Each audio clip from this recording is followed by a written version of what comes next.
Association present the stepladder finals of the Ebonite Kentucky Classic.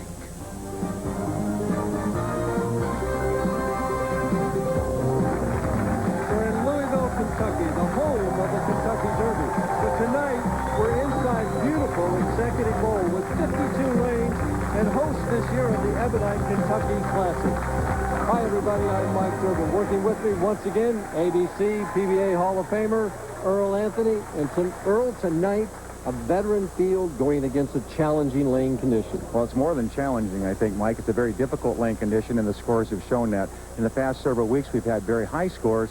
This particular tournament, the first 15 to 18 feet of the lane is very rough, and because of that, it creates a lot of friction. It's very difficult for the bowlers to get the ball down the lane before it wants to hook.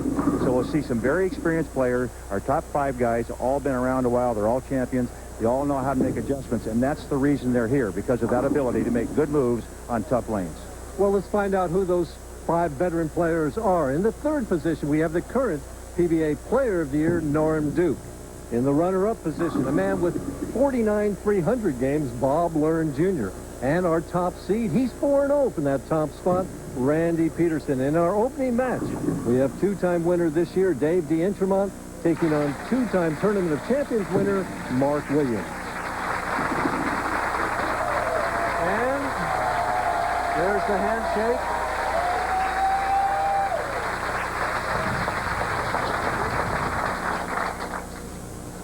Dave D'Entremont up on lane 17, using lane 17 and 18 here at Executive Bowl.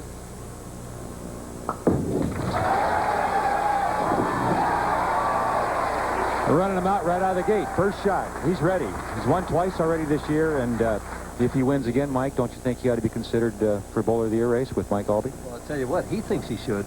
I think he should, too. Definitely. He feels that he's right in contention if he could win tonight. Well, we talked about how tough they were. 2 opening strikes. Perfect ones. They always make liars out of us. They do, don't they? Yeah. Well, there's a long way to go. We got a good start. The adrenaline's flowing. The players are pumped up. A lot of experience, as we talked about in the opening. All these players have been here before many times. Mark Williams is still looking for a win. He's been in position to win several times this year. Twice this year. He led the American Bowling Congress Masters and lost that. Led just a couple weeks ago and lost in Kennewick, Washington. When John Handigard came all the way up to beat him as he leaves a solid 10 on lane 17. You know, Mark really hasn't won since 1988. That's amazing when you consider how talented he is and how many times he seems to get in position. Spare shooting hasn't really been a problem. A lot of oil in the middle of the lane. The ball wants to skid right over to the corner pin. Well, that pin bounced up. If he'd had the 7-10, it would have had an opportunity. Yeah, the carry has been the problem. The lane condition is difficult enough that the players, and there's enough friction in there, the players have to play deep inside. What they're doing is using the left side of the lane, the first 15 feet of the lane. The bowlers are laying it down on the left-hander's side, and that's because it's smoother. They get the ball to skid farther. And both players start with strikes and 10 pins. But finishing that thought, the reason when they get in that deep, when they're playing that far inside, many times you'll leave the corner pins. It's just harder to carry the corners. And that's why the scores haven't been as extreme as they were, say, the last 3 weeks when the guys averaged 239, 238. Uh-oh. Well, he's got it. He had it measured just right. The only problem they've had, other than the fact that what I mentioned, the friction in the first 15 feet of the lane, the problem they've had more than anything else, I think it's been for them, is the approaches seem to be slippery in spots. And once in a while, they'll lose their footing, and that can cause them to get the big split or maybe even whiz a spare when they lose their balance. Earl, on a difficult lane condition like this, how critical is speed control? Speed control is the essence. That's really what keeps you, if you can repeat shots and continue with the same rotation, same ball speed, you can get the ball in the pocket. When you vary it slightly, the ball overreacts when the condition's difficult and you get the big opens. David, a little trouble with the approach, but got it in the 1-3 pocket for another solid strike. Mark Williams back up on lane 18, 3rd frame. All the players tonight can rev it up. They all have the big, strong ball. They can play anywhere on the lane. All very experienced. You see Mark Williams, a tremendous rotation. The rotation of the wrist creates that tremendous rotation on the bowling ball. And when the ball is rotating that much, it's easier to skid it a long ways and then create a lot of back end, and that's what makes these pins go down so strong for Mark Williams. taking a re-rack on lane 17. Guess he doesn't like the way that they look down there right now. He wants that double real quick. Talking to Lynn Nicholson, who's the head of the PBA lane maintenance crew, who dressed the lanes for the players every week. He said that the lane condition here, the surface is rough, creates a lot of friction, so they've got a lot of oil on the lanes. Well, right now, Mark Williams likes a lot of oil. He takes a 10-pin lead. So we're going to go to a break right now as we see Mark Williams' ball, giving him a 10-pin lead. When we come back, we'll have the second part of this match. Stay with us, please. Distinctive, comfortable clothing fits today's active and demanding lifestyle. Add fashion, quality, and flair, and you've got PBA Tour Apparel. PBA Tour Apparel, made in America, is clearly the choice of champions, like PBA Player of the Year, Norm Duke. Activewear with American-made quality and style and recognizable value. Call 1-800-521-5212 to place your order for PBA Tour Apparel or your free catalog. PBA Tour Apparel by King Louis, the striking difference. Ed here just finished painting his house, but now Ed wonders, did he buy the best paint? Will it crack? Will it peel? But Ed can rest easy. He used Sherwin-Williams Super Paint with a 20-year guarantee. There's only one Super Paint house paint and only one place to get it. Ask Sherwin-Williams. When sports cream? When arms are sore? When legs ache? When muscles hurt? Why sports cream? Massaging sports cream in brings fast pain relief. No medicine-y smell. No odor. Why sports cream? Because it works.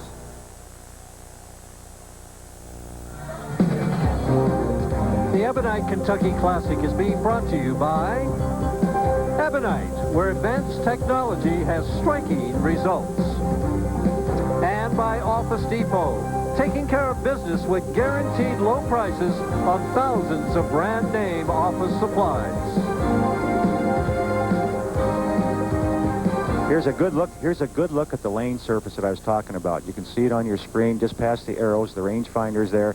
You can see the dents in the lane and how rough that surface is. That's what's creating the friction and making the players play the extreme inside angle that you see Dave D'Entremont trying to play there and the ball not getting back. It's a tough spare here, Mike. 2-4-8-10, is it possible? It's very possible. We're going to take another look at that shot, and you can see you've got an out of bounds also. If you get the ball out near the second arrow, which is the 10 board, even from this extreme angle, watch how far out he gets the ball. He gets out in that area, it won't hook back. He's going to try to slide it across. It's quite a little bit too much of that 2-pin. Well, not an easy shot in any case, but an open frame giving Mark Williams a commanding lead right now. The only good thing, if there was a good thing about that, is he was on a strike, so he didn't lose much count by getting the 9 out.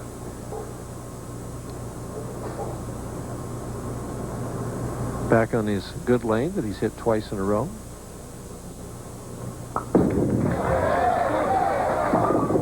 And a little bit softer that time and right through the heart, and that's why the condition has been so challenging all week long. And not only that, many times you'll see this happen. A player will give the ball a little too much room, it doesn't get back, it gets some kind of a bunch of junk standing down there like he had on lane 18, and he'll ease up on the shot on 17, make an adjustment without knowing he's doing it wrong. Just kind of a subconscious thing, huh? Right.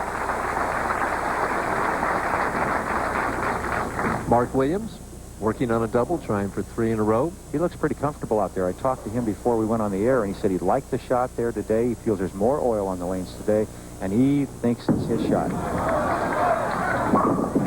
That's why.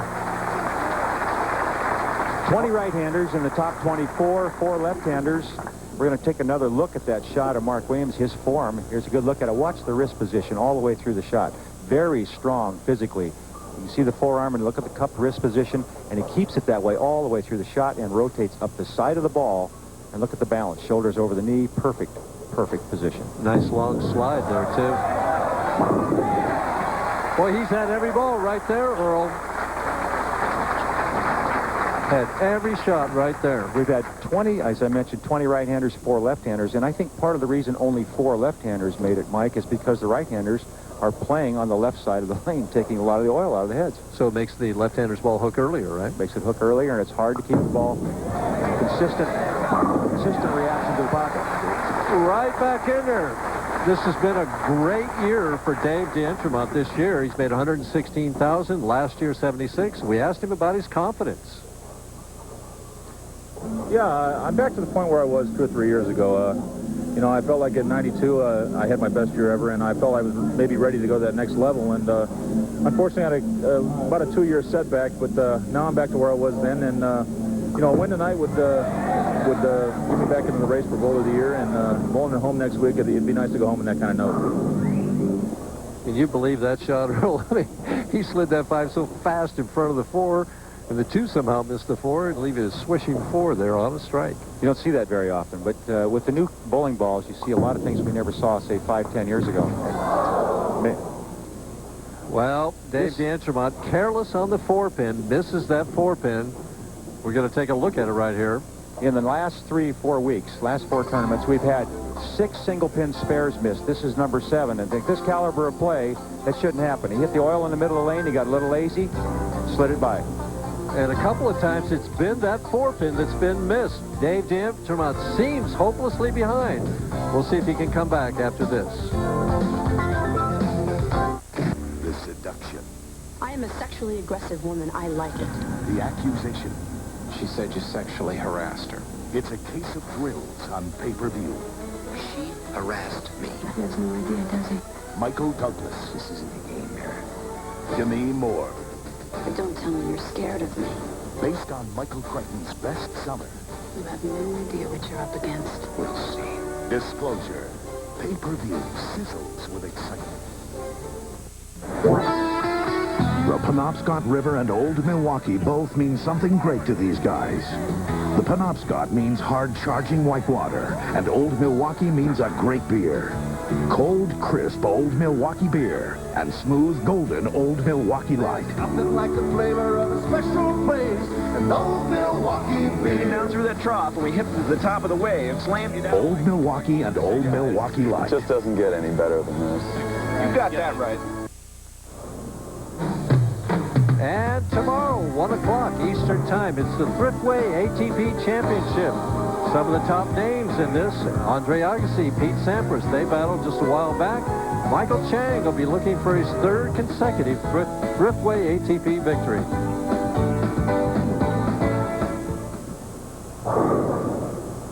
And right now, Mark Williams is looking to make it 5 in a row and just run off and hide in this opening match.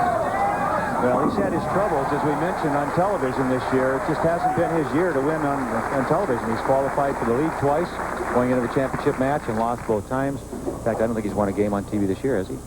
Well, you know, I talked to him earlier about maybe he needs to start in a different position, and he said, well, and maybe so, maybe that's a good omen, but he didn't like his position.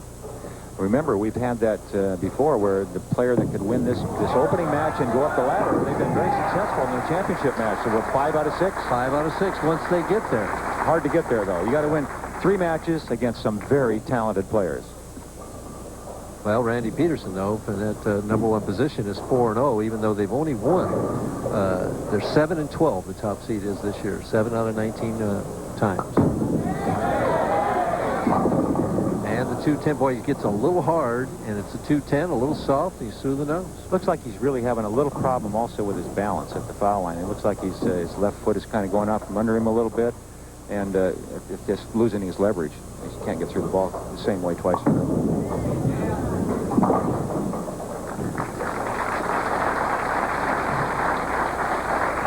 You know, we mentioned that it's been 30 years since we were here, and Dave had this to say about what he was doing 30 years ago.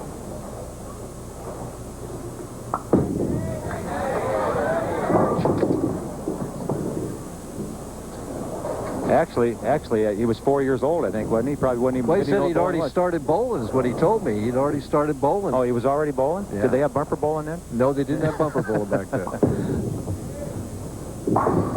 Well, Dave's going to be happy when this game's over right now. And you can see by how he's perspiring, there's a tremendous amount of humidity here in Louisville area. A lot of thunderstorms in the area, about 6 inches of rain last evening, something like that. And area, a lot of flash flood warnings. Mark Williams just keeps pouring him in there. Mark makes it look easy, doesn't he? When he gets lined up, I think he can strike with anybody on the tour. His carry power is tremendous. Well, what I notice here is he seems to be playing a slightly tighter line than we normally see him do. A lot of end-over-end roll as opposed to the side revolutions he usually puts on the ball. You're right, Mike. He usually gets the ball well down the lane, and the last, say, 8 or 10 feet creates tremendous hook. Right now, he's creating a lot of end-over-end and more of a curve than a hook. And his first air, he leaves at 3-6-10. A little lapse in concentration there, but the match well in hand. He can win this one by over 100, or... I wonder what the record is. Largest, I remember Larry Law beat somebody by... No, he lost. Well, Larry Law beat somebody 300 to 120 or 112 or something like that years ago. Not on television. Oh, not on TV? But, well, I know I happened to beat Larry 279 to 150 or something like that. Oh, you did? I did, yeah. Well, the 4-9 on the fill ball, that's the place for it. Maybe tonight is Mark Williams' night. Of course, the opponents don't get any easier. Well, we just received a note that the all-time record is 279 to 118. So I guess this match is not in danger of challenging that. But Dave DeInch might just as soon get it over right now. We're not going to say who bowled the 118, are we? I don't know who it is. As he finishes here with possible 4 straight opens. And that's the way it turns out. 142. 255 for Mark Williams.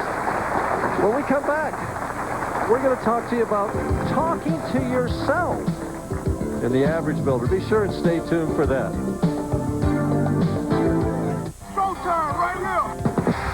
Football fans, get ready for the all-new 1995 NFL Team Kickoff Kit. Free with your paid subscription to Sports Illustrated. Just tell us your favorite team. Tigers, Cowboys, 49ers, baby. And we'll give you an exclusive team video and a fantastic new Sports Illustrated sweatshirt. Your Team Kickoff Kit starts with your official 1995 team video. Find out if your team will thrive in 95. And we got plenty more where that came from. You'll also get an incredible SI logo sweatshirt. Yours free through this exclusive TV offer. Oh, wow. Yeah. Hey, this is great. I'll put it on right now. Call now. Use your credit card and you'll get 54 issues of Sports Illustrated for only $1.47 an issue. Save over 50% off the cover price. And your incredible Team Kickoff Kit is free. Nobody gives you more of your team than Sports Illustrated. Get into it. New from Thompson's. Thompson's Wood Protector Deck Finish with natural golden toners to renew lost color and powerful 3-way protection from water, sun, and mildew damage. Thompson's Wood Protector Deck Finish. Lasting beauty and protection all in one.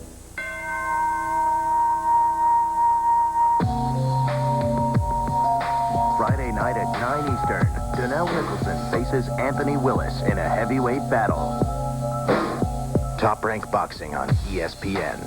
You're like a balloon full of pressure before the race, and you have to find a valve to release the pressure. I'm very persistent and always fight very much to catch up again and to go back. Like any other sports, the goal is to win. If 1 under's a birdie, maybe 1 over should be a turkey, 2 over a buzzard, 3 over a dodo because you're dead, 4 over an ostrich because you just want to hide your head in the sand.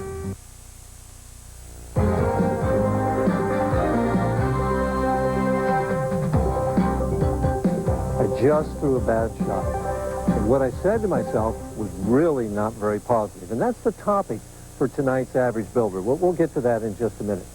You know, as bowling has entered the 90s, there's been a lot of changes. And one of the most important changes, I think, is the realization and discovery of just how important proper psychology is in the sport of bowling. And we have sports psychologists now for all aspects of our sport. And all of them talk about, it's kind of a pet term with them, self-talk.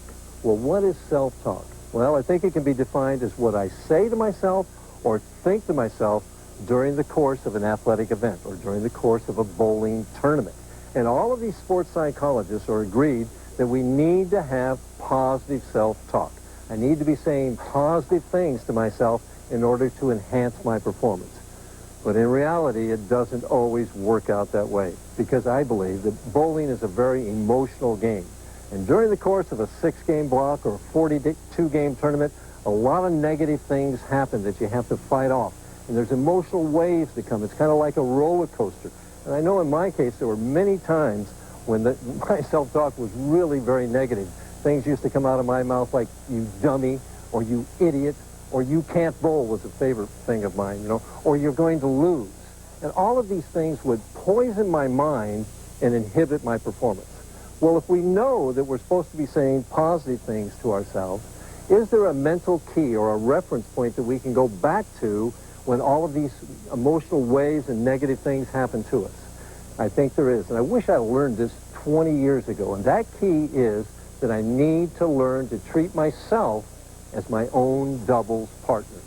Now, as you think about that, whenever you play doubles in any sport, especially in bowling, you never say to your doubles partner, you dummy, or you idiot, or you can't bowl. If you do, you're certainly not going to have that partner for a very long time. No, what do you say? You say, that's okay, shake it off, you can do it, there's still time, we can still win, all positive things. So the key to fighting off the negative things that happen to us in the sport of bowling and the emotional waves that come on us is to learn to treat ourselves as our own doubles partner. That's the Average Builder for tonight. Saturday, August 12th, we're going to Las Vegas, Nevada. It's the Showboat Senior Invitational from the Showboat Hotel and Casino, 3:30 Eastern Time on ESPN telecast, Sunday on this same channel. And of course, we'll have another Average Builder. Our final score of match number 1. Not much of a contest. Mark Williams, 255. Dave D'Intremont struggled with 142. In our next match, it's Mark Williams taking on the Player of the Year, Norm Duke. Stay tuned for that. An important study was presented at a national sports medicine conference. It shows that for the sore muscles occurring the day after a strenuous workout, Advil provides superior relief to extra-strength Tylenol. It's strong and fast. If you exercise regularly, you should know that more doctors recommend Advil than any other pain reliever for all types of muscle aches. For next-day soreness, Advil just works better than Tylenol. Advil, advanced medicine for pain. It's a major breakthrough in auto protectant technology. Formula 2001 Super Protectant. It provides a more brilliant, longer-lasting shine than Armor All on vinyl and leather. And look, in the Arizona desert, Formula 2001 brought back the shine to UV-faded vinyl. Rubber, even leather. Get the new standard in automotive protectant technology. Formula 2001, with 50% more active shining ingredients than Armor All. Get Formula 2001 products today. First, we gave you Jock Rock. Y'all ready for this? Now, ESPN and Tommy Boy present Jock Jams. The hottest crowd-pumping sports jams of all time. Pump up the jam, pump it up while your feet are thumping. Yeah. Jock Jams, available at record stores everywhere. Yeah.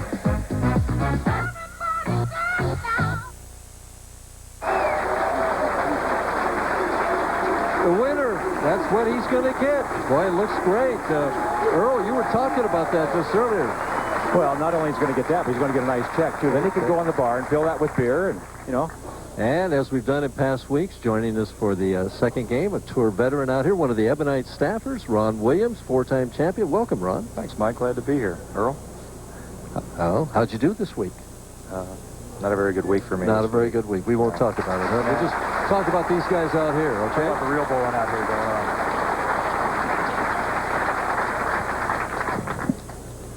Well, as we were watching in practice, Duke was trying to go basically right up the second arrow. You think he's going to try there? Yeah, he's pretty well lined up. I think he moved in there. That's between third and fourth arrow, don't you think? Somewhere in that neighborhood? I think he moved back in. I don't think Norm will step. There is an out of bounds. You bowled on this shot all week, Ron. Right. You know where it's at. Tell us about the lane surface. Well, the lane surface on itself, the front part is, like you said, very bumpy and rough. And to the right of 10 is an out of bounds area with oil. And Norm's trying to play probably around between second and third arrow. Keep it fairly tight line. He's an amazing player that he can hook it, he can throw it straight. His versatility may be his biggest strength right now. Yeah, I think that's what's made Norm the greatest bowler on the face of the earth right now, is he's able to do that. There we see lane ratio. And the first chink in the armor is he misses lane 18. Wow. Been hitting it like clockwork. Lapse in concentration, or they change it? A lot of times after you sit down, wait for the commercial break, you come back out, and first shot's a little soft. Yeah. To get it going again. Just a little soft with the speed there. I don't think the lanes have changed that much. Like he threw a little slow. Nice break, going through the heart, getting only 9, no split. So we're even after frame number 1. If he can get by Norm Duke, he's done something special, I think. Norm is as Ron has mentioned, probably the best player in the world right now. He and Mike Albee, there'd be kind of a race there. Walter Ray Williams is in there, of course. He's always tough. But if he can get by this guy, Still a good chance. good chance to go all the way, I think, don't you? Yeah, I like Mark's plan of attack tonight. Soft 10 there. You know, we talk about Walter Ray, and of course he's a world champion in 2 different sports. He's out competing in the world championships of horseshoe pitching right now, trying for about his 7th victory there, not counting the junior ones. He's incredible with those horseshoes. He's about a 90% ringer, so it's just unbelievable. And he's almost that good left-handed also. Oh, is he really? He is. I haven't seen him do it left-handed, just right-handed. Yeah, I've only seen him. All right, let's see where Norm is playing here. We'll get a look at him right here. That's about 15, yeah. Third arrow. I think he's going to continue to move in. I think he's right on the edge of the out of bounds, and if he stays there, even if he gets it back, the ball's going to be late. It's going to be behind the head again because of the oil down the lane. Here's another look at it. And watch the third arrow from the right. That's where his target is. And that's where the ball goes, just outside of it. Maybe the 14 board, somewhere in that neighborhood, Ron? Yeah, right around 14th board. Getting it out to about 8 or 9? Yeah, he may want to get a little bit deeper. Well, let me ask you a question here for both of you. I mean, it appears to me that he's basically just rolling it right up behind the ball. Will he stay with that, or will he try to get a little more side turn? Or? I think he's going to try and just stay around the pocket and try not to make any mistakes, because it's a tough condition where you got to make good shots to keep it on line. So we don't expect Mark to bowl another 250, huh? Let me ask, that's exactly what I was going to say. He just comes over, a guy shoots 250. Don't you think he has to be aggressive? I think he's playing the lanes completely wrong, and I've never seen him play them this long, this poorly. Now, even though he's hit the pocket a couple of times, he's completely in the wrong area of the lane, in my opinion. This is a baby split to 310. Shouldn't be that difficult for Norm. He's a very good spare shooter, obviously. He's got to go deeper on the lane. In my opinion, Ron, again, you played here. Yeah, I think he needs to be a little bit deeper, though. He's not quite as deep as he should be. Averaging 226 on television appearances, 41st appearance. Not going to average 220. Missing 310s, though. Well, I'll tell you what, that might be a good thing that happened for him. Even though it's an open frame, Mark Williams hasn't really gotten anything going yet. That might make Norm Duke make a move. If he'd have picked it up, he might have stayed in that same strike position for another couple of frames and got it in deeper trouble. If Mark Williams starts striking, and I expect him to, that was a great shot right there. If he gets striking again, Duke can't afford to give him a couple more frames. No, because Mark will get it going again. Ron, as you were bowling this week, how quickly did the lanes break down and you had to start moving left?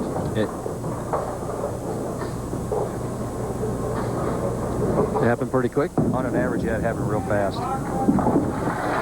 Yeah, ball scared, he almost missed it. Yeah. And coming up Wednesday night, we've got a baseball doubleheader. Hey, it's 2 division leaders. Boston versus the great Cleveland Indians. Come on, Boston. Number 1. And in game number 2, the Dodgers, they're still challenging or chasing the Rockies. St. Louis trying to be the spoiler. 7:30 Eastern Time.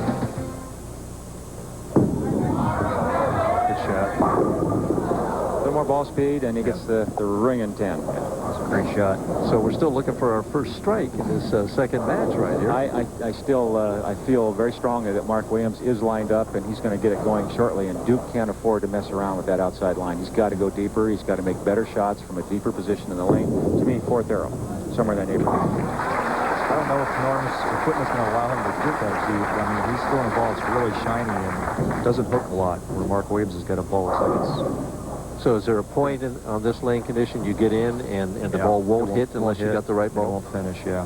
It's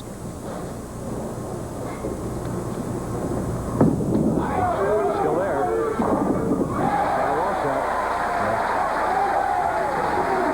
Norm, a very versatile player. I asked him about that and his advice about being versatile to the average league bowler. Here's what he said. Well, I would say the most important thing is to use your imagination. there are so many things that people really can do, but they just they set it aside like it's something that they just can't accomplish. I say use your head and analyze things and use your imagination. Maybe you can find a way to be more versatile. And right now, he needs to use a little of that imagination to figure out a way to hit this lane 17. Well, I talked to Norm before while they were practicing before we went on the air, and he said that lane 18 felt to him like it was almost walled up. I mean, he couldn't hardly miss on lane 18, but 17 was going to be a real struggle. He felt that lane 17 was by far the more difficult of the two lanes. Like lane 17 in practice, hooking more than 18. And that's kind of what's happening with Norm right now. He's got 17 hooking more at 18. Looks like it's tighter for him. And was that a pattern during the week about left lane, right lane throughout the house? It seemed like the right lane was always tighter, and the left lane did hook more throughout the week. Mark Williams still searching for the first strike in game number 2. And, boy, both players now with baby splits. This could be a grind-about game, Earl. Yeah. I think as the players continue to bowl and the lanes go through some kind of a transition out there, it's going to change. They're going to have to go deeper on the lane. They've got to use more of that left side of the heads. Trouble. Not a real good shot, and he's open in the 5th frame. So basically, hey, Norm Duke takes the lead in the match by 2 pins sitting on the bench. You know, this could be a 180 to 190 type game right here. Do you think, Ron, excuse me, in your opinion, do you think because Norm Duke has been so dominant in the last, say, 18 months, that here's Mark Williams, he's over here, he bowls 250, Norm Duke comes over, you think that applies a little more pressure to him? I think so. Because, you know, Norm's an intimidator, too, and he's good in that role. He'll play a little of that psychology routine, won't he? And there we see a replay of Mark Williams' strike on lane 17 in the 6th frame, trailing by 2 pins right now. Earl and I will be back with the completion of this match after this.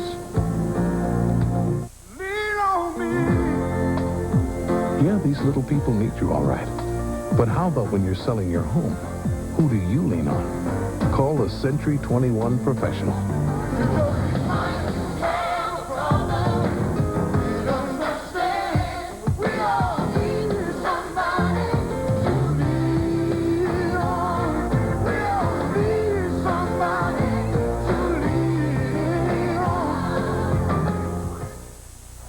Shaving can strip away your skin's moisture, leaving it dry, burning.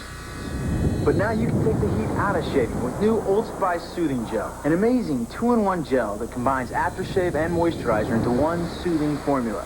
Try it. If you don't think this makes your face feel great, call 1-800-PROVE-IT for a full refund. Prove it to yourself. Try new Soothing Gel. Takes the heat out of shaving. And now you've got proof. Guaranteed. Mike Durbin, along with Ron Williams and Earl Anthony, here in Louisville, Kentucky. It's an executive bowl, the home of the Ebonite Kentucky Classic. We're in the 2nd game of our championship finals in match number 1. Dave D. Intermont lost to Mark Williams by a commanding score. It's like he just tightened up a little bit with his shoulders, Earl, on that shot and just kind of fed it to the pocket a little better. That is a great shot. I don't see how he can make that ball react that well. That's a tremendous shot there. I mean, he's splitting boards. He's really hitting exactly where he wants it to go. Great end-over-end roll on the ball. Here's another look at it, Ron. Yeah, he's actually gone more direct, right? Yeah, he's more direct at the pocket, which is probably what he needs to do on 18 and 17 to open up maybe just a little bit. Well, you can just see that ball hook in the middle of the lane right there as he avoids the split. Completely lost on that lane. You know, it's kind of interesting also in talking to Norm before we went on the air. I asked him, all right, since 17's a tougher lane, what's your choice of lane's going to be? He says, well, anybody would be kind of silly to start on 18 and finish on 17 because it's so much tougher. So here he is. I mean, there must have been a change in plans there or something because he's definitely not afraid to get up there and get a couple of strikes when he needs them. In fact, he enjoys that, don't you think? Yeah, I think he thrives on pressure, I believe. Well, I find it interesting right now. Williams, the only strike he's got is on 17, and he's struggling on lane 18. Watch a little increase in speed here. Get the ball farther down the lane. That was faster. That's a good shot. That was a great shot. And that's been his nemesis in key situations this year. When he's gotten in a position where he could put somebody away or really put pressure on him, he's made a great shot. You can see this happening again. The same thing happened when he bowled Hanegard. the solid 10 or the solid 4. Something would stand on a really fine shot. Now spare shooting becomes prime importance. No trouble with the 10 pin. We're through 7 frames. Still only 2 pins. It's going to be the guys that can perform the 8th, 9th, and 10th. Yes, sir. Yeah, it's going to come down to the 10th frame, I believe, on this one. This is kind of what we expected, though, isn't it, Mike? Ron, kind of expected these kind of scores and this kind of 9th, 10th frame finish? Well, I imagine you guys bowled a lot of games like this during the course of this tournament. Yeah, there was a lot of games. I mean, the guys could shoot 250 one game and then shoot 140 the next game. That's how tough the house conditions were. Well, Mark Williams, strike on lane 17, saving count. And right now, count's very important in this match. It's a 2-pin match. Norm Duke up in the 8th frame. Duke was checking the scoreboard to make sure he knew exactly. These guys keep scoring their head more than anything. They know exactly where they stand. I've always said all bowlers are mathematicians. I mean, they can a calculator in their head. That's close. Great shot there. Great shot. I think he's going to figure this lane out. He's going to strike on this shot, I think, on 17. Earl? That's perfect. No question about it. Look at the end-over-end roll. The ball never had any side turn on it at all. No. He really skids it down the lane, doesn't he? Gets it down there a long ways before it drifts the lane. Well, this is his last shot on lane 17. If he can get away something here, he's got a good chance to win this match. A little more speed, looks like. Yeah. Looked to me like he never moved. Like you say, just increase the speed. That's a gutty move right there, a gutty adjustment without moving the feet. Just pick up the speed a little bit. Right, that was a good shot. Well, no matter what Mark Williams does, he cannot shut Norm Duke out. So, but he has to get some strikes, get back in the lead here, put some pressure on Duke. That's a good shot. Oh, and not a break again. Mark Williams just seems snake bit in key situations. Both those last 2 shots in the 9th and the 7th could have struck. Neither one did. Here's another look at that shot, and you watch the hit pin go to the wall. It does most of the damage here. It comes off the wall, kicks out the 4 pin into the 5, basically.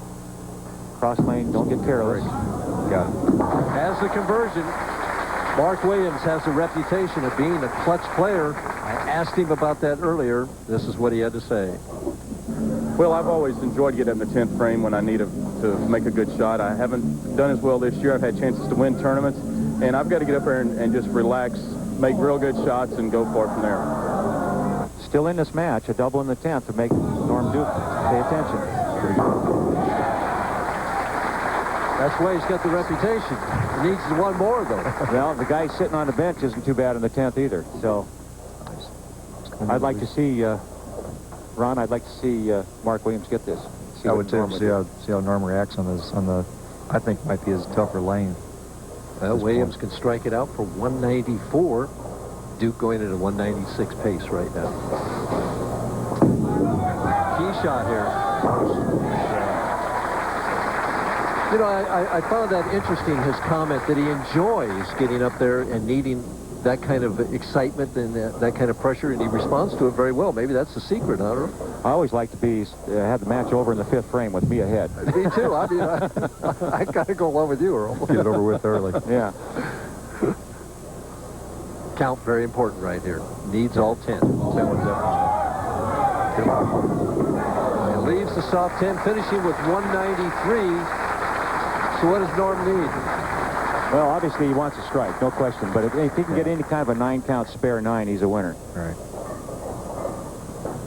He's up and ready. Can't afford to get soft. Just stay firm here. All right. Boy, that 6 just whistled around that 10 there. Wasn't even close to it, it looked like, I'll tell you. Great shot, though. He really made a good shot. There's a lot of ring and 10s this week and soft 10s because the ball just didn't finish sometimes. And then when you did hit flush, a lot of times like that, the 6 just went right around the 10. We'd still have a tie. If he were to spare, get 8, we'd have a tie, which is a 9th and 10th frame roll-off. And there's a very distinct possibility of that. If he jams the next shot to a fast 8 or something, it leaves a 4-7 or something. Another look at that first ball in the 10th by Norm Duke. Watch the pin action here. The ball hits, seems to be almost perfect. And the 6 pin up around the neck there, Ron. Around it. Yeah, it was a great shot. It was not much defense against that. It really wasn't close. I mean, he missed that 10 by a good 2 or 3 inches. Yeah. Needs 9, so he just wants another ring and 10, right? Yeah. He's thinking strike. He wants a strike. Oh, my goodness, and he loses.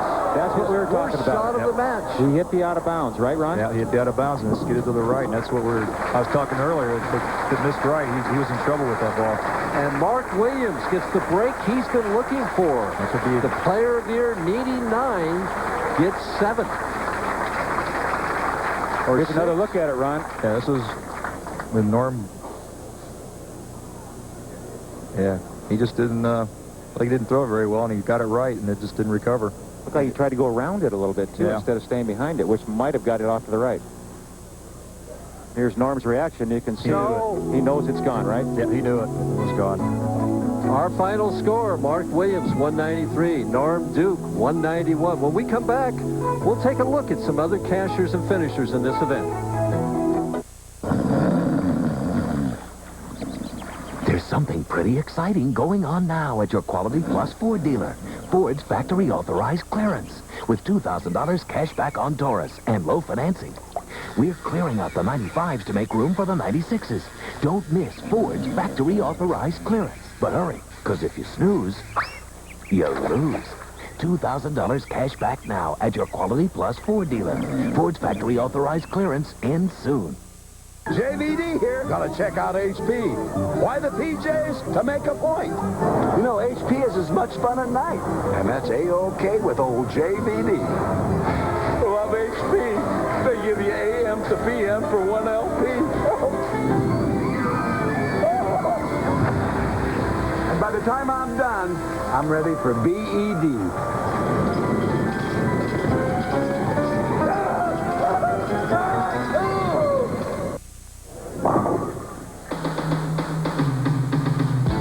Saturday, August 12th, it's the Showboat Senior Invitational from the Showboat Hotel and Casino in Las Vegas. That's 3:30 Eastern Time on ESPN2. That's 12:30 on the coast.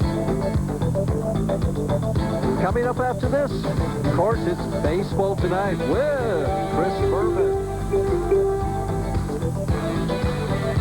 Earlier tonight, we had a Skins format shootout hosted by Ebonite. The Ebonite Pro staff members of Mike Miller, Jason Couch, Ron Williams, Brian Goebel were involved in that.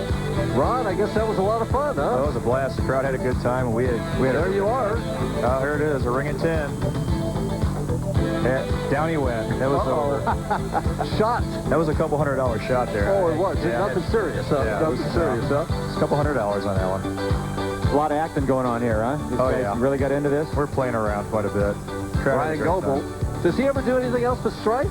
That's all he does. He's not hitting flush. He's tripping the 4-pin. What is this? I mean, is he a bird? Is he a plane? What is he? Putting the voodoo on Jason because Jason has to strike to carry over the next frame. Well, from what I understand, though, Jason Couch, who didn't win last week, was a big winner tonight. He made, what, 1,100 out of 1,600 possible. Yeah. Huh? Well, there were other winners here this week. Dave Watka, last game, bad game, went from 2nd to 6th. Pete Weber, 3rd to 7th. And Rick Steelsmith, the shoulder's getting better all the time. Jason Couch, the lefty that's really coming on strong. Jimmy Johnson from Columbus, Ohio, and Jeff Lizzie with a good week. And at 12th, Bill Swanson, good-looking player. Doug Wallace, good regional player. Very good regional player. Brian Berg, a former touring pro, making his first top 24 appearance in 3 years. And in 15th place, there was a tie between Brett Sturley and Jason Stroud. Both really just getting into their own right now. And Steve Wilson from Tamarack having another good week. 18th place, Parker, the winner last week. And, Dennis Jakes. He was on the telecast. Mr. Positive. Mr. Positive, yeah. One of the finer lefties on the tour. In 20th, Jess Stayrook. And in 21st, a local amateur left-hander who did very well for his first tournament, Tony Lambert. And Randy Stoughton, Ebonite representative, came in for the tournament. Mike Edwards finished 23rd. And in 24th, Joe Barkett. And our alternate from New Albany, Mike Wolf. Our next match. Well, can Mark Williams keep it going? He's going against Mr. 300, Bob Lurt. And we'll find out what the outcome of that is after this.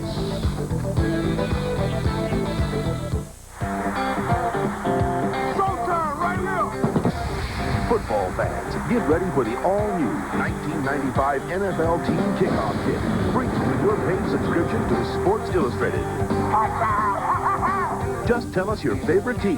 Chargers! Cowboys! 49ers, baby. And we'll give you an exclusive team video and a fantastic new Sports Illustrated sweatshirt. We did it, did we? Your team kickoff kit starts with SI's exclusive look at your favorite team with your official 1995 team video free. A free Cowboys video? I get a free Jets video. Dolphins video? Tell me more. In your team video, SI will take you behind the scenes to give you an up-close view of football from a different angle and let you know if your team will thrive in 95. And we got plenty more where that came from. Then hold on, because there's also an incredible Sports Illustrated sweatshirt coming your way. Oh, wow. Yeah. Hey, this is great. I'll put it on right now. This authentic SI logo sweatshirt is yours through this exclusive TV offer. And you won't believe it's free. Free? Free? I don't believe it. That's fabulous. It's free when you order 54 issues of Sports Illustrated, including a spectacular pro football preview and, of course, our famous swimsuit issue for only $1.47 an issue. You save over 50% off the cover price. Use your credit card for quicker delivery. I ain't gonna be denied. It's an unbelievable package that no real fan can be without. Football, football, football! I love football. Call now and get your official team video and authentic SI sweatshirt free. Let's get some, baby. From preseason to the Super Bowl, you'll really have your team covered in 95 with Sports Illustrated's amazing kickoff kit. I want it. Where do I get it? I want it. I want it. Nobody gives you more of your team than Sports Illustrated. Get into it. Later on baseball tonight, the Red Sox and Tribe in a first-place showdown, while Gant makes a triumphant return to Atlanta, and Saberhagen will do anything to win his Rocky Road debut. Join yours truly, Chris Berman, 10:30 Eastern, Baseball Tonight.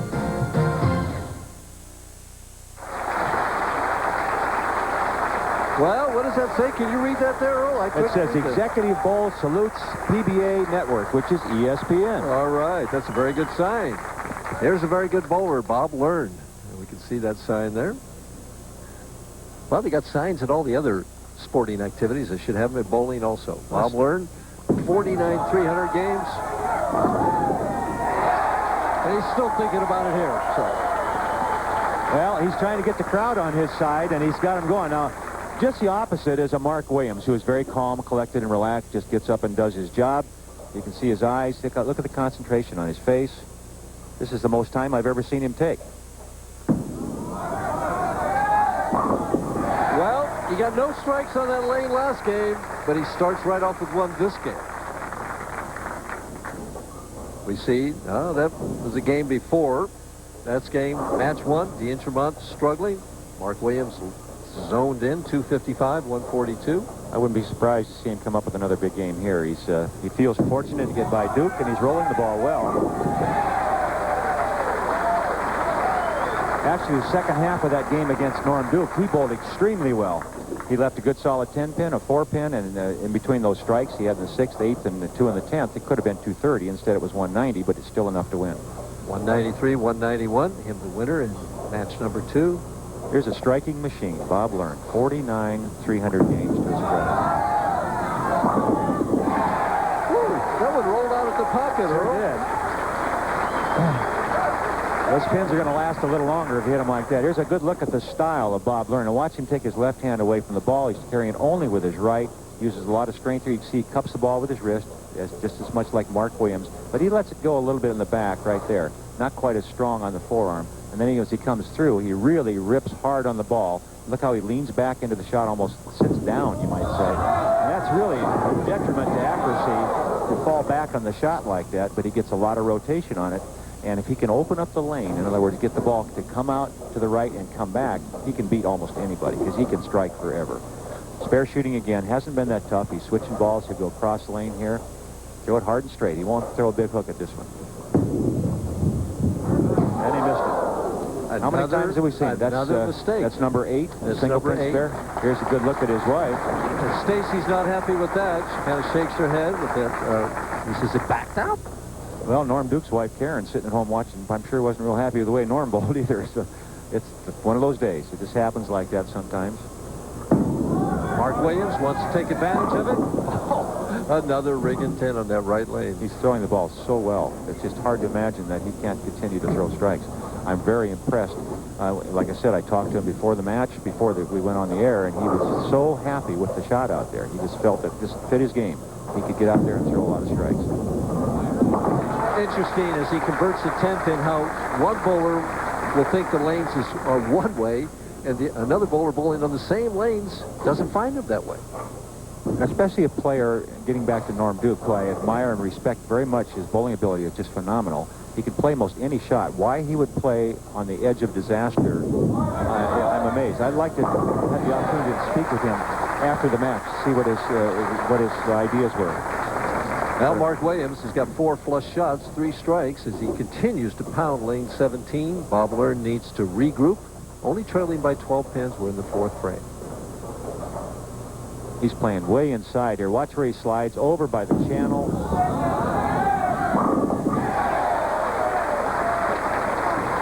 Flush strike. Stacy and Brittany looking on. Brittany's trying to stay awake. She knows she's on TV, and I think she's a little embarrassed. She's a little bashful? A little bashful, yeah. To work. And be sure to join us Monday or Thursday. What am I saying? 7:30. It's the IAAF World Athletic Championships coming from Gothenburg, Sweden. Great track and field athletes. Many Olympic champions there, record holders. It's the 5th track and field championships. Trying for the double. Same hit he had in the 3rd frame. Well, he ought to make this 7-pin roll. Well, I bet he won't miss it on the right-hand side. He might miss it on the left side, but he won't miss it to the right. This ball will go right at it. Remember, there's a lot of oil in the middle of the lane. That makes the ball skid, and he's just got to keep that in mind. And a lot of times the players, when they get prepared to go into this, they're practicing before they go in the air. They don't practice spare. They just practice strikes, throwing strikes. And so a lot of times they're surprised by ball reaction when they get out to shoot a spare. Well, the graphic we just had on there, he has struggled on this pair of lane. He only averaged 185 on it, which is not pro caliber. Look at Mark. He's up there and ready. That's his normal way of getting up. He really got that one out there. That's the first time he's really gone around the side of the ball. He's been staying behind it. A lot of end over end for him, end over end roll. For the rest of us, it's turn. But for Mark Williams, that's end over end. This particular shot, he really got it out to the right and had a lot of side turn on. I wonder if he turned it at the end thinking it was coming off and he was losing it. Hang on. What a great shot. We're going to take another look at that release of Mark Williams, and the ball skidded out for him. Now watch at the bottom here. He really rotates around the side of this ball. You see his hand turning there? And then lifts up, and the ball went to the right and never had a chance to come back. Interesting, too, because the way he shot the spare is he went with basically the straight shot and didn't let it hook, you know. So exact opposite hand release on the spare. Converts the spare, though. Nothing lost. Back on lane 17, where he just never misses. He gets the finish over there, too, Earl. Mark Williams, we can take another look at this flush strike on lane 17. He's having no trouble with that one. He leads in this match right now by 12 pins. Earl and I will be back with the completion of our semifinal match after this. So, there's a new kind of fruit? Is it tough? Is it slippery? No. Then what's new about it? Oh, I see. This fruit won't shift, ride, or bunch. Hey, it's golden. The new Gold Series. It's fruit you can wear. Fruit of the Loom. Always in season. What, is this your idea of excitement? Let me tell you about exciting, okay? Driving around a racetrack at over 200 miles an hour, that's exciting. These are just flakes. Well, what do you think? These are really good. They're crispy, too. Really? Yeah, they're mighty good even with nothing on them. What are they? Hey, Charlie. Yeah. Kellogg's Corn Flakes? How could I be so dumb? You got 500 miles to think about it. Kellogg's Corn Flakes. Taste them again for the first time. And Bob Learn is over doing something. I'm not exactly sure. Oh, he is... little billboard problem there. Oh, I see. It was falling off. Yeah, he's falling apart out there. Well, he's only down 12 pins. We got half a game to go.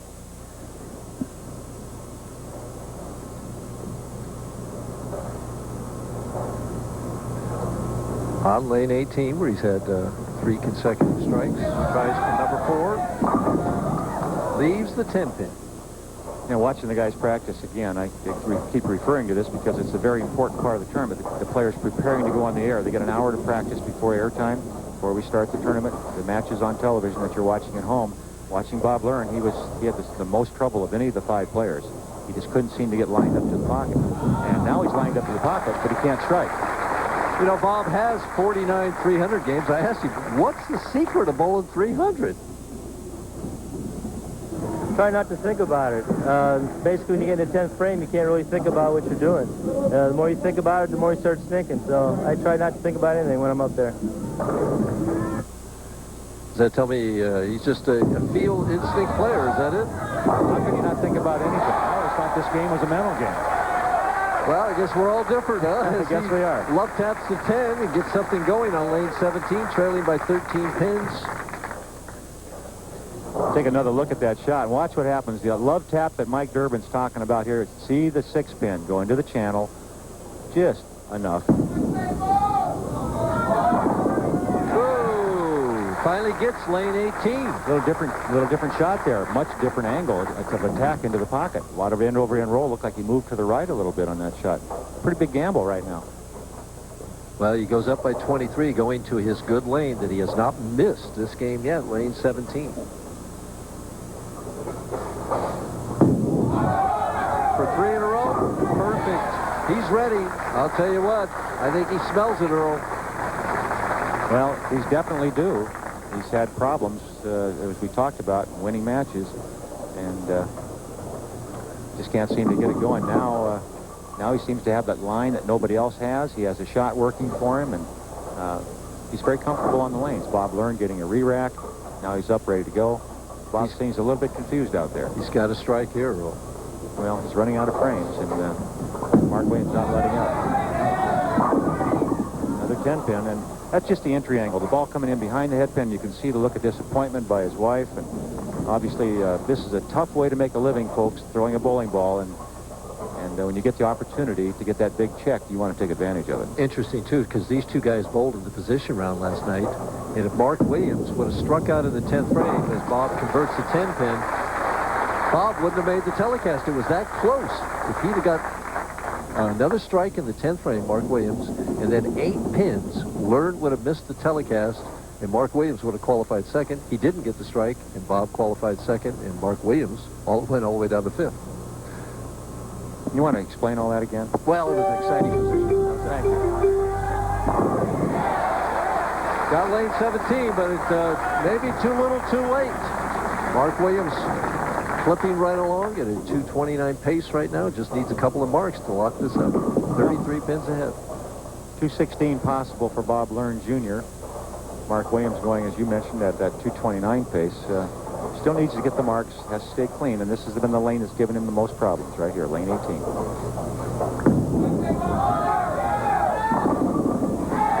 Well, a little baby walnut right there. A what? What'd you call that, Mike? I call it a little baby walnut, a wall shot there. Oh, I see.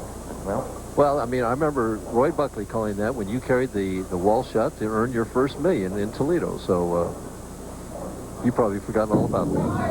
I never saw that first $1 million. Mark Williams looks like the dominant player today. He said he liked the shot, and he's showing you why right now. It's just strike after strike. He is the player. 255 in his first game. Norm Duke gave him the opportunity to win, and he took advantage of it in the second game, and here he is coming back with a huge possible 259 game here against Bob Learn Jr. Well, it's going to be 250-something, and you predicted that at the beginning of this match. You said that he might just click right in for another big game. Well, it was an emotional, uplifting effort for him because Norm Duke gave him that second match. Norm Duke had moved in. I think he would have had a lot tougher time with him. Got him ready for this match. Bob Learn had more than he could handle here. 259. What do you have, 10 strikes? Wow. Solid 10, and he missed a head pin one time. Bob Learn finish out with 216. Bowling for pride now, and that finally carries the 10 pin. That doesn't always happen when it doesn't matter anymore. few carries.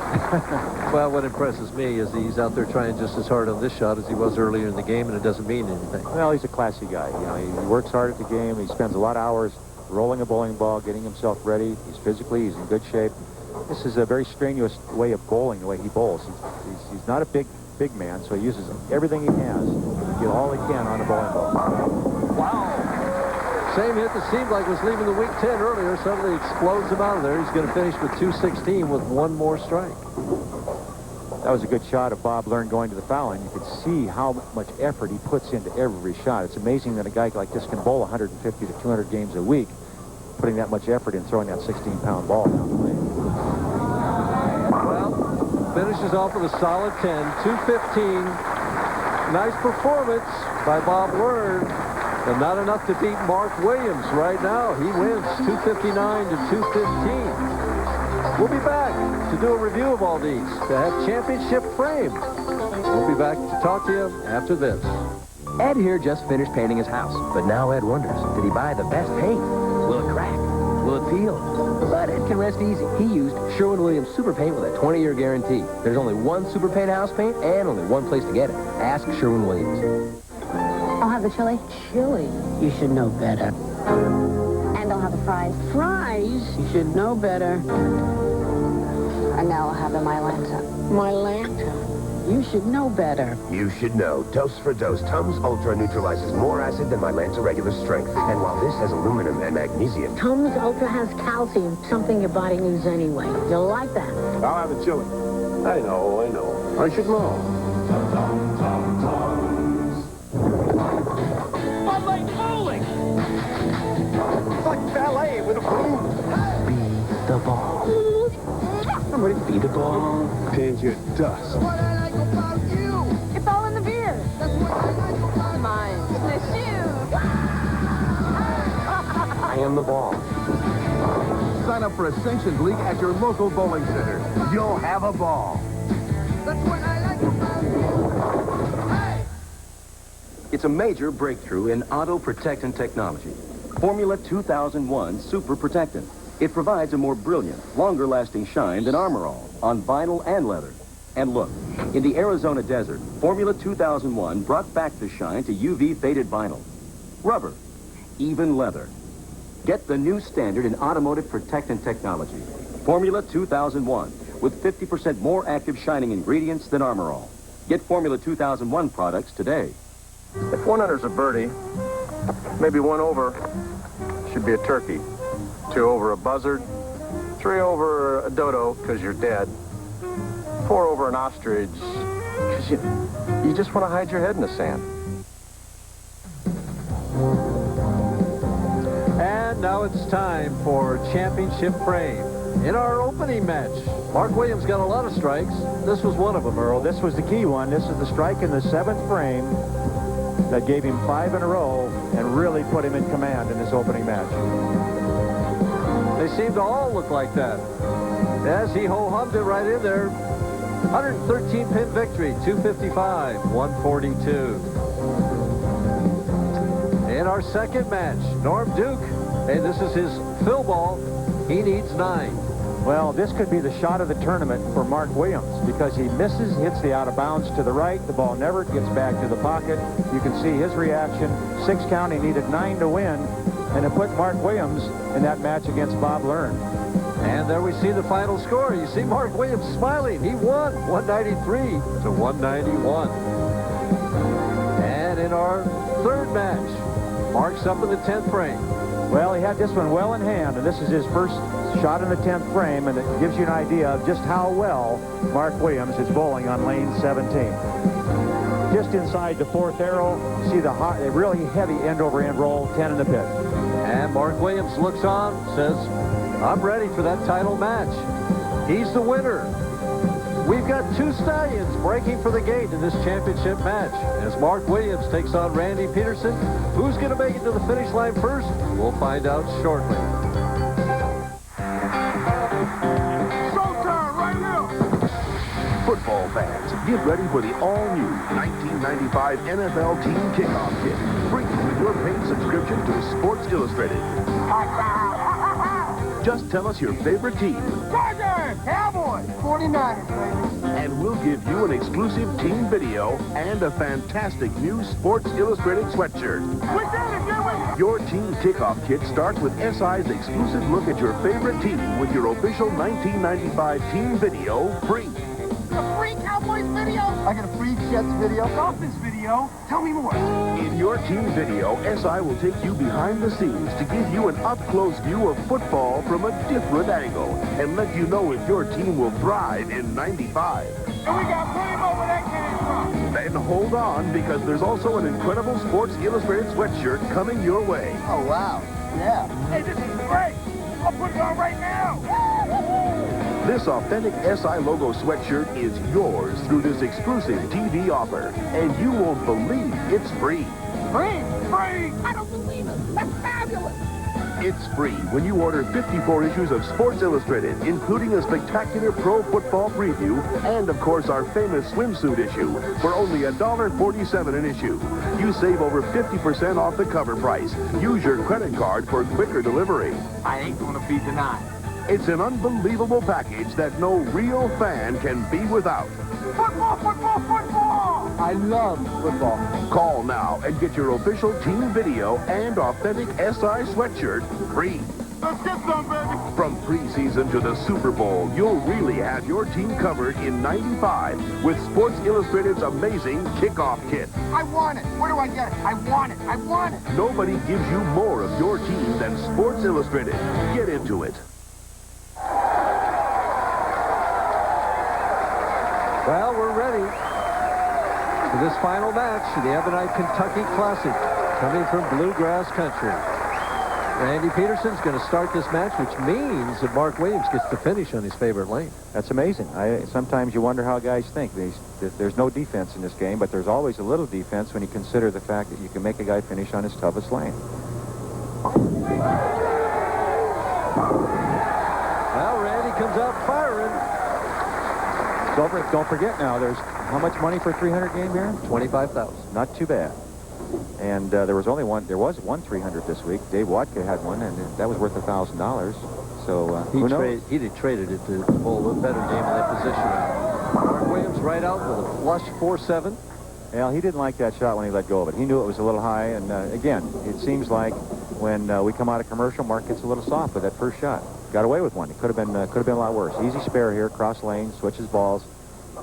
Mark will use no hook, lots of ball speed right at it. And has it. There's Bill Supper, the Vice President of Sales for Ebonite International. Known Bill for a long time. He's been with Ebonite forever, and he does a wonderful job for him. You know, there we see a graphic of how our seeds have done from the different positions. And the number 5, 4, and 5 are 5-1 in the title match. Number 1, though, 7-12. Mm-hmm. Doesn't bode well for Mr. Pedersen, does it? No, it doesn't, but I don't think he's looking at that graphic. All he's looking at is that pocket out there. What do you think? Well, he's also 4-0 for the top spot. Mark Williams just keeps crunching lane 17. Well, I have a feeling that there aren't going to be many mistakes made in this match by either player. It's just going to be a carry contest. Whoever can carry the 10-pin on lane 18 probably is going to win this match. This is the one that seems to be the most difficult lane to strike on. Lane 18. The 10-pin doesn't want to fall down. Heading in very deep. Sends it wide. Gets a light strike. We're going to take a look at the game of Randy Pedersen, and it's a classic style. Watch him lean forward at the waist a little bit, get the shoulder started first with a good long push away, get the ball in motion, free swing from the shoulder. Not a lot of wrist in this shot. You see how relaxed that wrist is? Very high backswing, and then a tremendously long slide, good balance, great long follow through. Look at the leverage and the good reach to the ceiling and the elbow straight down to the floor. That right leg shooting out to the left, too. A lot of players do that. Good balance. 19-4-1 in match win. Well, trouble. Ball was falling back all the way. It didn't look like it was going to strike. That's why I can say trouble. I didn't think that ball would strike. And that surprised me on lane 17, which has been the one that seemed to finish the strongest, that he got that ball to skid that far down the lane before it gripped. Well, let me ask you this. I mean, as the players play, do they sometimes wear away a little area where they can get some hold inside and a little swing right? Definitely, there's no question. Lanes go through a transition, and they'll do that at least twice with this many games being bowled on. And this could be, we're in one of those right now. Mark Williams again on lane 18. If he can keep this lane wired, get by this lane, he's going to be tough. Now, of course, in the second game, he never got a strike on it. But all he needs on this lane, he only has to bowl on this lane 4 more times. This one and 3 more. Oh, that was perfect, was it? It continues to be the way he has so far on lane 17. It's going to be a long afternoon for Randy Pedersen. Here's another look at that last shot, and watch the rotation on the ball. This is the key. Not a lot of side turn, a lot of end over end. The ball never makes a sharp break, gets it well down the lane, keeps it in play all the way. Now on 17. Oh, what a break. All right. You know, when he struck there in the second frame, it was high flush. The ball was high, finished very hard. That's what surprised me, that Randy Pedersen's ball skidded so far. The different reaction of the two players. Got a little soft, the ball snapped hard this time. He'll throw it harder on the next shot on lane 17. Well, would he move, too? I don't think he'll move. I think the playing area just isn't that big out there. You've got to pretty much stay where you're at and increase ball speed. Well, that's not his strength, though, is it? But he can change rotation, which is almost the same thing. Okay. He can get the ball to set up in the pocket with more end over end. Even match right now.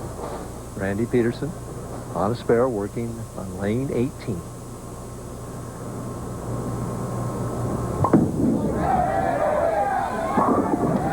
Both wired, Earl. It's going to come down to who can perform and who can carry.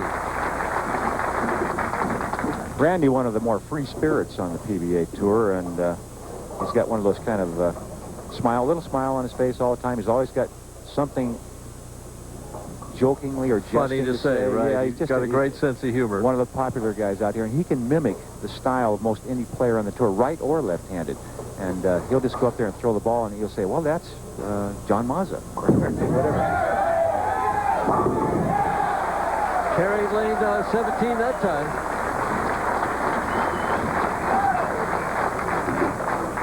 Well, Mark Williams knows he's in a match this time. This guy is ready to strike.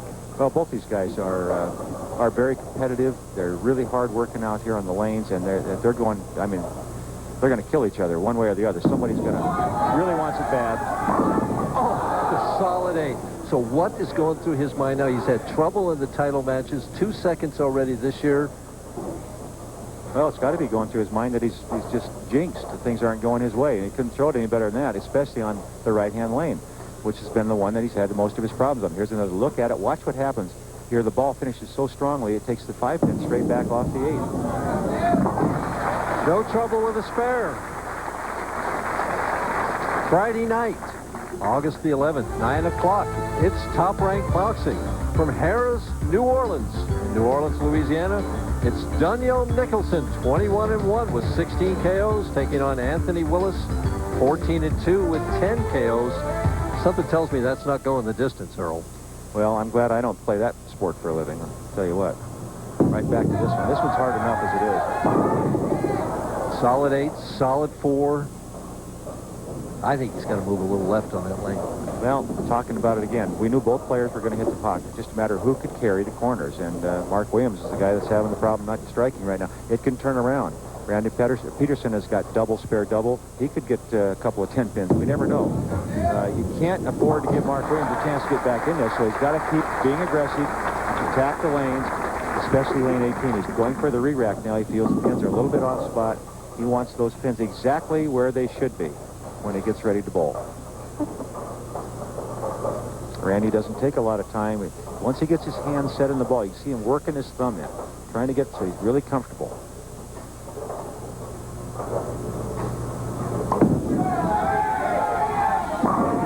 And the solid 10. Boy, it's the old equalizer out there, isn't it? And lane 18 especially. That's what we expected when we watched this match get started. Both players able to hit the pocket, just a matter of who carries the corners. And right now, we've got a heck of a match going here. It's only an 11-pin difference with the spare, and 4 frames to play. Anything can happen.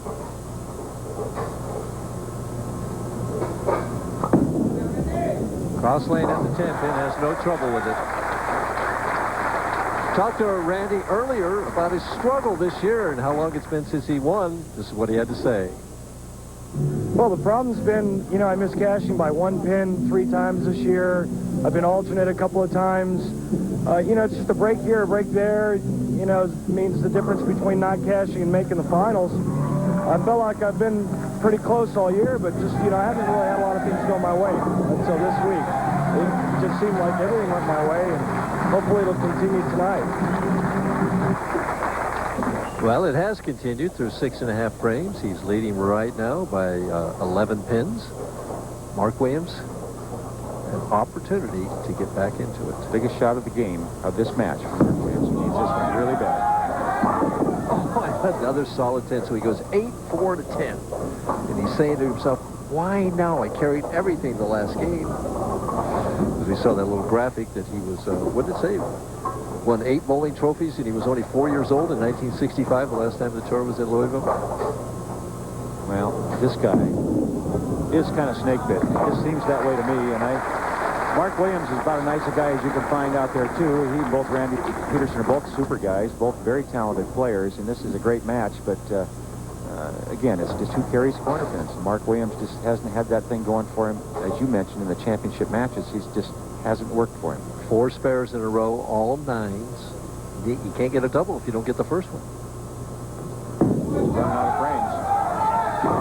And another solid 10. Wow.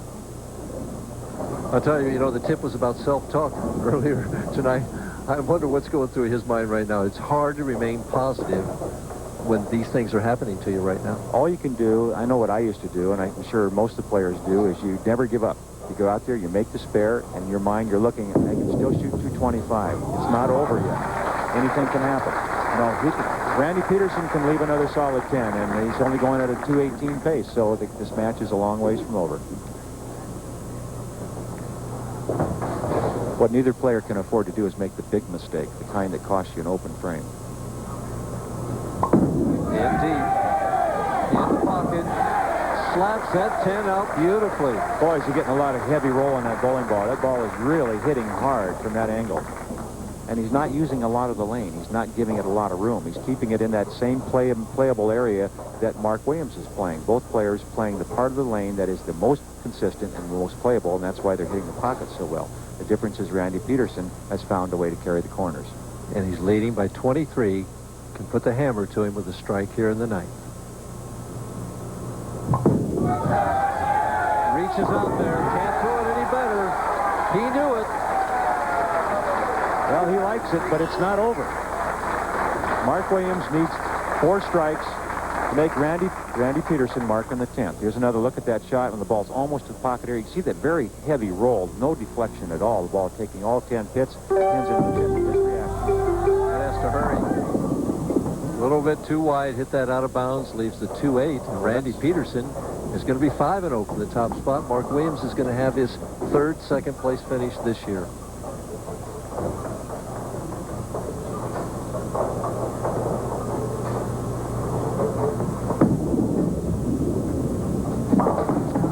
Has the 2-8.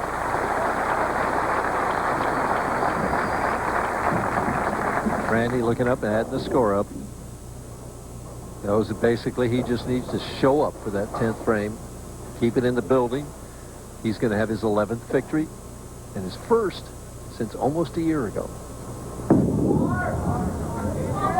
Well, that's got to carry. Out of the wood, they don't have any trouble going down, do they? Well, it's a disappointing championship match for Mark Williams, but I feel that he has to, when he reflects on this, he's going to realize that he bowled extremely well. It was just a matter of who could carry the corners. He didn't. And he still moved up from that 5th position, got a nice check out of this day's work. Through the heart. He's going to finish with 203 with a spare conversion. Bowled a much better game than that. I mean, he just didn't only scored now. No question. Both players bowled extremely well. Randy Pedersen, dominated this tournament the last 16 games. And you like to see a guy that bowls that well continue on and win the event. Well, the top seeds have been struggling all year long.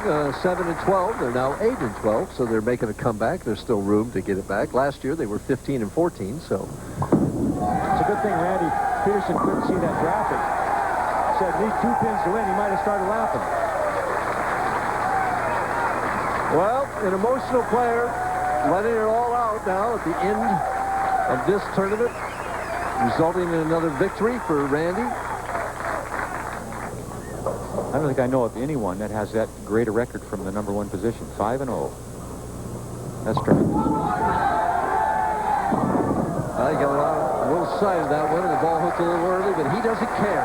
Not now. He's a very happy young man. And Mark Williams throwing the towel at him and says, here, wipe that perspiration off your face and look good for the cameras. Little advertisement there. Randy. He's going to use 2 balls. That's what I mean. He's liable to do anything out there. And sits it down. Oh, gave a shot at that 4-7, 6-7.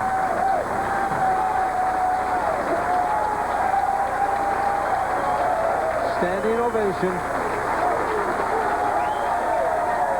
The trophy, the winner, the Ebonite Kentucky Classic.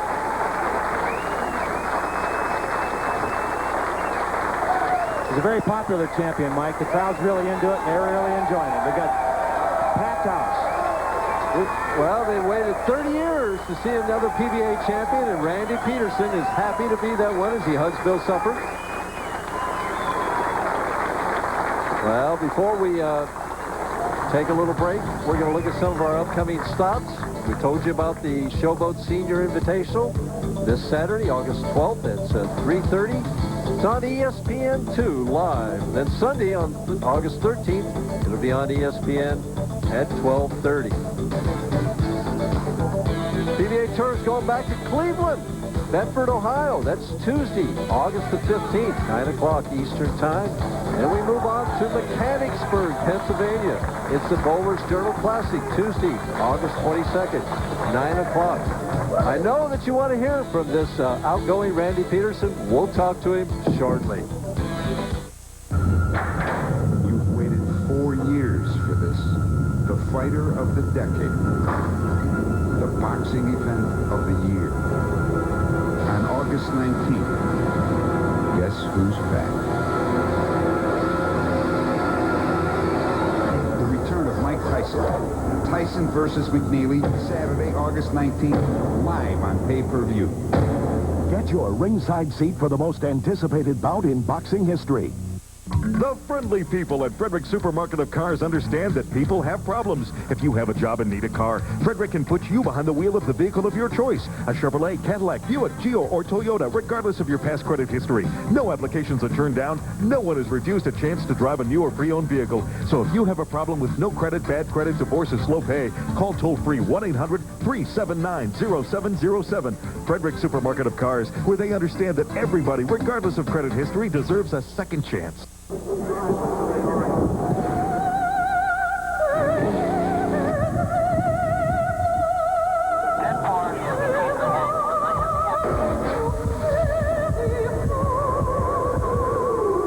world's finest drivers in the world's fastest cars compete this Sunday at 7:50 Eastern in the Grand Prix of Hungary.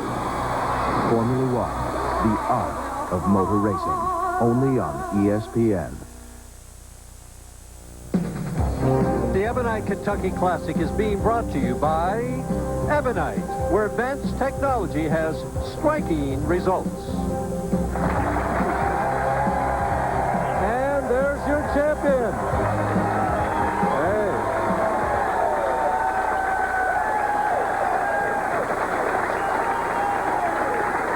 Hey. Well,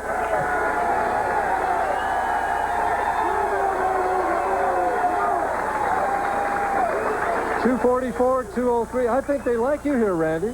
Well, I sure like them here. They're great. Crowd's been great all week long, and I can't wait to come back here. The people just make you feel so good, and I kind of rode that to victory today. Good people here, Mike. Sounds that way. A couple good people to your left right here. They got a nice check. Bill Scheid, the president of Ebonite International, and Sonny Franz, the proprietor here at Executive Bowl. Randy, on behalf of Ebonite and Executive Bowl and Sonny Franz, I want to present this check to you, and congratulations on a great tournament and a great week. Thank you very much. I appreciate it. Quickly, I'd just like to thank everybody at Ebonite International, because if it wasn't for them, we wouldn't have this tournament. And everybody here at Executive Bowl, all the help, everybody from the scoring people to the people in back to the people in the restaurant, everybody. You're fantastic. Thank you. And the guy that we spent the afternoon with, Sonny Franz, I know that you want to congratulate our champion, too. Randy, congratulations. You're both super all week long. We're proud for you to be the Ebonite Kentucky Classic champion. Congratulations. Thank you very much, Sonny. I'm proud to be the champion here. Thank you. All right. And we have the trophy presentation by Mr. Patton right here. And Randy, congratulations. We're glad to have the PBA in Louisville. Great Kentucky like Ebonite in Kentucky, and we want to, on behalf of their associates and all of their suppliers in Kentucky, congratulations and accept this trophy. Thank you very much. Thank you very much. Well, everybody's happy. I know you want to talk to our champion.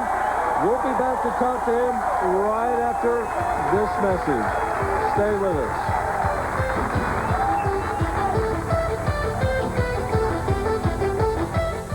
It's a major breakthrough in auto protectant technology. Formula 2001 Super Protectant. It provides a more brilliant, longer-lasting shine than Armor All on vinyl and leather. And look, in the Arizona desert, Formula 2001 brought back the shine to UV faded vinyl, rubber, even leather. Get the new standard in automotive protectant technology. Formula 2001 with 50% more active shining ingredients than Armor All. Get Formula 2001 products today. Bud Light bowling! Like ballet with a balloon. Be the ball. Somebody Be the ball. pins your dust. What I like about you. It's all in the beer. That's what I like about Mine. The shoes. I am the ball. Sign up for a sanctioned league at your local bowling center. You'll have a ball. That's what I like about you. Hey! The 43,000 people of Northwest Airlines invite you to contribute to Sight First and help sight-impaired people like Brenda Kerrigan. Because every parent should see their child reach for their dreams. Right, Nancy? Right. And we're back with Randy Pedersen, and I know another Hall of Famer over here has got a question for you. Well, it's pretty obvious, Randy. It's been a long time since you won last, and you bowled extremely well. There has to be a reason you bowled that well this week. Well, there is. Last week in Austin, Billy Hall gave me a little suggestion, and I worked on it at home when I went home to put the hurricane shutters up.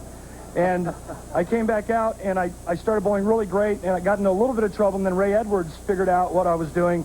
But if it wasn't for those two guys, I wouldn't be here standing in front of you tonight. And I'd just like to say hi to my wife at home. We're expecting our first child in March, and we could sure use this to start a college fund. All right. Congratulations again on a great win. And what was the difference in the championship match? You carried the corners better, right? You know, I really have to tip my hat to Mark Williams. He's bowled fantastic all year. And the only reason why I won and he didn't is because he didn't carry and I did. And that was the difference in the match. But I really have to applaud Mark. He's a great guy and a great bowler, and he deserves a big round of applause.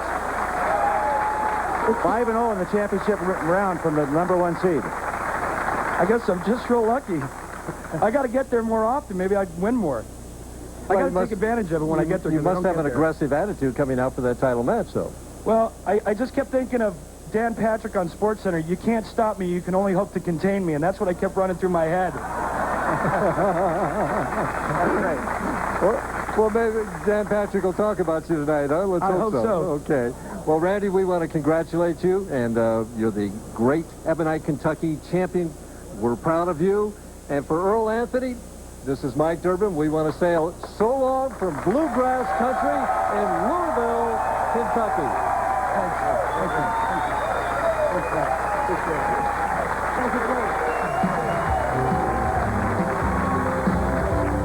Be sure to join us Saturday, August 12th at 3:30 Eastern Time for the Showboat Senior Invitational on ESPN2. Coming up next is Baseball Tonight with Chris Berman.